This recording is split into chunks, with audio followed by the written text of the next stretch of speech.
was Superman bold enough? In a lot of ways, Superman reminds me of The Force Awakens. It's a back to basics, fan friendly, kind of a greatest hits album that washes the bad taste out of everyone's mouths. You know, the bad taste for Star Wars was the Clone Wars, the prequels, which people like now. They didn't like then. They've been reclaimed, but when Force Awakens came out, people were still like were not good with the prequels. I was, a lot of people were not.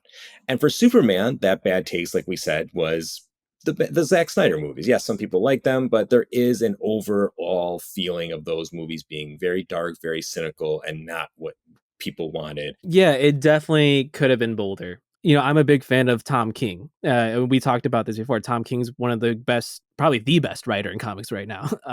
He's terrific. His superhero stories are fantastic. Mr. Miracle is just one of my favorite things ever. And I'm glad to see that it's getting an animated show. And I'm glad Tom King is really involved with the James Gunn's initiative of the future DC projects, even to the point of like the Supergirl movie coming out next year is a direct adaptation of one of Tom King's comics.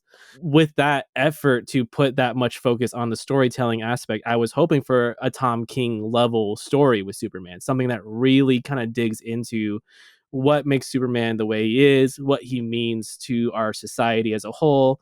We don't really get that here, at least not to the extent that I was hoping for it to have. It is a back to basics superhero movie. It is, back to basic superhero movie, like we were talking about. Nowadays, it's might be seen as like best picture worthy for some people. It might. Yeah,